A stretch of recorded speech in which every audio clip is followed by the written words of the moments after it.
ex-wife, 39 female, is going homeless. Our 2 daughters, 4 female and 6 female, are moving in with me, 33 male, but I refuse to let my ex-wife move into my house. My ex-wife and I were married for about 7 years and have 2 daughters. The end of our marriage was rocky and she ended up divorcing me about a year and a half ago. It was a hard time for me, but after everything was finalized, I understood that the divorce was really needed, and I'm truly happy now. I have moved on long ago and progressing in my life like never before. We have a good co-parenting relationship, but nothing more. I live in my house that I recently bought and my ex lives in an apartment she rents. My ex recently called me to ask for help. She hasn't been doing well financially and can't afford rent anymore. She told me that she will be evicted in a couple of weeks and had nowhere to go. She asked if she could move in together with our daughters for a couple of months until she finds a new job and new place. She said that she was going to help me out at home by cooking, cleaning, and doing all the housework. She kept going on about how she has nobody and that I'm her last hope or she will otherwise have to live in her car. She said that she knows I'm able to take care of all of us financially and that it would be amazing if I helped her out in these tough times. I told her first off that I'm ready to take in our daughters full-time whenever needed and that she could let me know anytime when I could come pick up their stuff. My daughters are my #1 priority and I'll always take care of them no matter what happens. I did tell her that I won't let her move in under any circumstances. I told her that the financial safety and security I provide are a privilege she doesn't have. I'm always ready to take care of our daughters, but what happens to her is none of my concern. She started crying, and she kept telling me that she would be the perfect housewife and help out as much as she could. She said that she had no other option than living in her car. I told her that I don't need nor do I want her as my housewife, and that if she needs to live in her car to survive, then that is something she'll have to deal with by herself.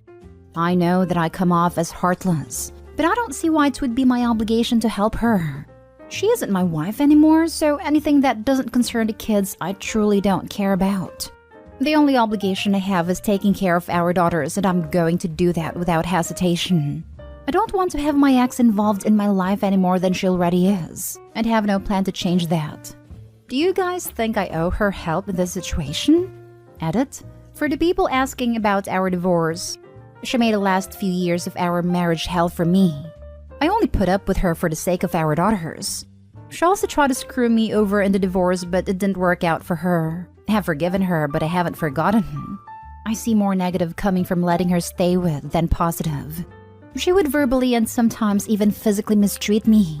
She kicked me out of our then apartment multiple times and left me stranded to stay with a friend. I know for a fact if I went through the situation, she wouldn't even give me the time of day, let alone help me in any way. Now for the top advice. You're right. She's not your responsibility, but make sure that decision won't backfire. I can't imagine your daughters being very happy with seeing their mom suffering and you not being willing to help. I know it's more complex than that, but they're young. They certainly won't understand. Isn't there any social system in your country? I can't imagine she's just going to be without any form of support. I'll always make sure my daughters are taken care of. I know what I'm doing might seem heartless, but the things I have gone through because of her don't weigh up to the benefits of me letting her stay. I still pay child support, but I don't really know what her options are besides that. It's not a good idea for their mom to move back in. The kids won't be happy or you will get used. I feel like there are some important details missing. The divorce was finalized 1.5 years ago. Did she not get 50% of marital assets? I'm just assuming since you've since been able to buy a house, she likely got something. What conditions are causing her to become homeless? Is she renting a luxury apartment and have a luxury car and can't afford it working a job? Or is she having to leave work because she needs surgery or got diagnosed with a terminal illness? If you make enough money after paying child support to afford a home and between a job and child support she can't afford rent, I feel like there has to be something missing from this story. Especially considering in my state, child support for 2 kids would be 30% of your taxable income. I want to add that depending on the state/city, if you let her move in, she could claim tenant status and you would be hard-pressed to evict her. Please speak with an attorney before you consider this as an option. A better short-term option would be to pay for a short-term hotel for a specified amount of time to allow her to make her own arrangements, to show your kids you try to help. But first and foremost, please speak with an attorney before you do anything. Next story. Wife asks about open relationship. I don't think I love her anymore. So, like everyone on the planet, we also watched in shock when Will Smith slapped Chris Rock. And, well, eventually we found out about her entanglement and their unconventional marriage. Wife got excited about open relationships and started discussing pros and cons about such a relationship. And eventually she came to the conclusion that we can have a successful open relationship because we are both very attractive people who won't have issues finding hookups easily. She is a 10 out of 10 on most days, and I am 8.5 or 9 over 10 on my best day. I was humoring her, but now I shut her down and told her that I have no desire to change the dynamics of our marriage, and she accepted it and we closed the topic. That was a week ago, and I somehow have lost feelings for her. I don't know how to describe it any other way. We used to have a very active, intimate life, but for the last week, we had this discussion last week. It's as if my libido has suddenly died. I can't even bring myself to kiss or hug her. My mind is on guard constantly as if it's waiting for the other shoe to drop. She has noticed something's wrong, but I told her it's work-related. Info, I'm 34 male and she's 36 female, 3 years married. Help me out here, please. I don't want to lose our marriage, but it has crossed my mind to be honest. I don't know what to do anymore. Knowing that she wants other people has probably made you feel like you aren't enough for her, and has you wondering if she would be in the moment with you or if she would be. It has been. Imagining you're someone else. That's the danger of even mentioning opening a relationship. It felt like a gut punch, but one that reaches inside your body.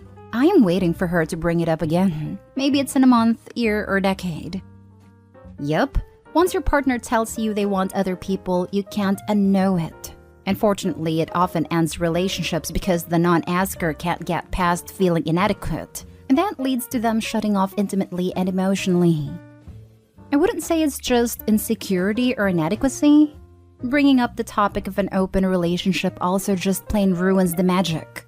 Being in love with someone and then telling you they would like to see other people isn't a positive feeling. An open relationship is sometimes also just the kink of wanting to sleep with other people. It's just like if a partner asks to fulfill a kink that you found disgusting or maybe even morally reprehensible. That's also a way someone would look at another permanently differently afterwards. It also could be the way she was so excited about it. She mentioned how good both of you looked and how easy it would be to find other people. She completely missed the point. It's easy to find others to hook up with. She completely took you out of the picture. She didn't even ask you what you thought of open marriages before proposing the idea. I too don't think I'd be happy if that was requested by my husband, even if he dropped the idea. I'd wonder if he's been unhappy in the marriage and for how long. My heart would have been so torn by the consideration of it by him. Thank you for understanding. My heart is torn that she was even considering this.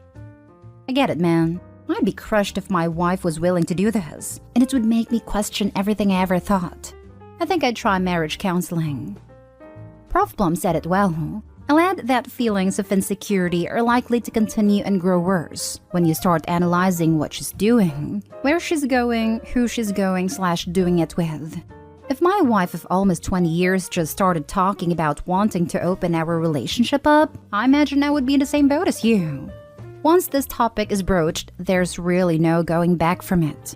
Unfortunately, it will always be in the back of your mind and can be a relationship ending. The fact it's affecting you to the point you've lost feelings of affection and intimacy for your wife isn't good. Don't rug sweep it or lie about it. Be honest with your partner. Let her know this is what's bothering you. Maybe the feelings will come back. I can guarantee they won't if you continue to not talk about it. Next story is titled, Fiancé left me after betraying my trust and I'm not sure how to feel. My 32 male fiancé, 32 female of 10 years in a fantastic relationship, developed feelings for another man after a very brief attempt at an open relationship, and then cut contact with him saying she would work on repairing our relationship. I convinced her that he was manipulative and bad for her, and she agreed. She blocked him online and committed to stay with me. But 3 weeks ago, he managed to find a way to sneakily send her a message via another app saying, "I miss you."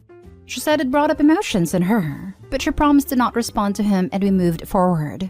Since then, only 3 weeks, she became distant with me, and we started arguing because I could feel her pulling away. Not loud, shouty fights, but some uncomfortable discussions. I made my demands clear that I expected her to work on repairing our relationship. She was falling into a serious depression, and so she was not even able to hear me speak about how hurt I was about all this, without her getting defensive and angry. I was left trying to comfort and take care of her without being able to express my feelings. One night, after a relatively small argument, she suddenly became very angry and cold with me, and I didn't know why. The next morning, she broke up with me virtually out of the blue. When just 5 days earlier, she had given me a ring as a symbolic token of her commitment to me. After breaking up with me, she then admitted to me she had phoned the other guy the previous night while I was out of the house to tell him that she missed him too. I was devastated and completely destroyed. Since then, she insists that he was not the reason she broke up with me, and that there were other things that she wasn't happy with, like our communication styles and our intimate life, though she had not brought up these things as serious problems ever before. I told her I considered this to be cheating or infidelity, as she intentionally broke her promise to me to not contact him again. She says that it doesn't count as infidelity because she didn't keep it a secret, and that she told me the next day, but she does consider it as betrayal. She says she felt depressed and needed someone to speak to, so she called him for comfort. She could not explain to me why she couldn't call her mom or sister or friends instead. She also says that despite her betrayal, she feels like I've hurt her just as much, though when I ask why she can't give me any answer, I can understand. I actually think a betrayal sounds worse than infidelity. I don't really care what we call it, but to me it seems like she is minimizing how bad her actions actually were. To me, it was a complete breach of trust and honesty. Edit, she also told me she's leaving because she wants to be single and explore again. I guess after rediscovering her sexuality, via my help through the years. She was never intimately attuned all along. She even says she wanted to spend her life and grow old with me, but she needs to be single and explore for 2 to 3 years. Not sure if this is just a lie to make me feel better or something. All of this is very out of character for her, and her personality changes started happening the week her doctor doubled her antidepressant meds. Any advice with this? Now for the advice. This is one of those times where OP badly needs to recognize they are fighting for nothing. The relationship cannot be saved. When you had to convince her that this other guy was bad news, it was already over. You just need to accept it and let her go. Good luck. Sometimes I read these and I just can't. I can't imagine how low your self-worth has to be to try to appease these selfish a-holes. And then when they take a massive crap on them anyways, they come here asking any advice? Leave, run, exit. Any other synonym for escape? Infidelity, betrayal, those are just semantics. At the end of the day, that trust was breached. You should ask her. If her child was going through the same things, would she encourage them to do the same things she did? Based on her answer and her reasoning, you should have an idea of whether or not you really see a future with this person, and if you're both on the same page. If not, ask yourself if you're willing to put up with that, and how long can you last in that kind of relationship. P.S. Cries for open relationships are red flags for me personally, so that should have been an indicator already that something was amiss.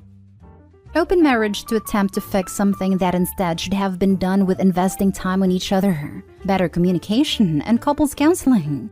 Play stupid games, win stupid prizes. Open marriage might work if it started from the beginning, but developing feelings for someone down the line is always the risk. It was still emotional cheating. OP, both of you set your relationship on fire when you opened it up. Just realize that the trust is gone and move on. Learn from this and do not do it again. Last story. My sister's 31 female husband, 43 male, keeps trying to flirt with me, 23 female. So a few months ago, I had surgery. Nothing complicated, but we had family members come in and check on me after work. At first, she would come with him, but then last week I was there, he came alone as her work was holding her behind. Here are the things he did that made me suspicious. In one instance, he tried changing my IV bag even though the nurse said she would do it, and he stuck his crotch in my face. Even the nurse gave me a look of concern. 2, one time he kept calling me good girl because I did my therapy stuff. To me, good girl is, I don't know. My ex would call me that during intimacy and it was a turn on. So that word is so creepy coming from him. But okay, maybe I'm overreacting on that one. 3, another time he told me how beautiful he thought I was. But when I gave him the crazy look eye, he said how his sister was prettier than me. Just enough to be uncomfortable for me. I told my sister about instance 1 and 3, and she said that I was likely overreacting, but that she would talk to him and she was defensive and I just dropped it. I didn't tell her about number 2, as I'm probably just exaggerating. Yesterday was our parents' 30th anniversary dinner, and in side talk he asked if I liked older men and how older men are great for women, etc. I just kind of evaded his question. I prefer men 28 and below personally. Anyways, these are all things that in themselves may not be aha moments, but this man is creeping me out honestly. I noticed him checking me out yesterday. Maybe I'm just seeing things. I don't know. Next time, answer his question loud enough for others to hear. No, I don't ever think about dating some creepy old guy. Anyone over 28 is not attractive to me and too old for me, or something like that. Dude is currently getting away with being an absolute a-hole because others aren't witness to his awful behavior. Dudes like that usually need to be embarrassed into stopping. Avoid being alone with him. I hope others catch on soon. Good luck. The phrasing that works is, I am too young for you. Put the shame on his preferences where it belongs. I agree with above about loudly responding every time he makes a comment. Protect yourself by never being alone with him if at all possible. Enlist others. Do you have other siblings? To ensure you aren't stuck sitting next to him. He's a creep. Your sister is in denial. Nah, this dude is trying to get with you. Has anything changed with your sister physically or emotionally the past year or so? If so, that may be what is pushing his pea-sized brain to try and go for you. But either way, it's pretty gross of him. Just the fact that she's over 30 now and he probably picked her up when she was her sister's age. The dude has a preference and it's much younger women. Ding ding ding. His wife aged out of his preferred age range, so he's looking for trade-in. It's absolutely gross.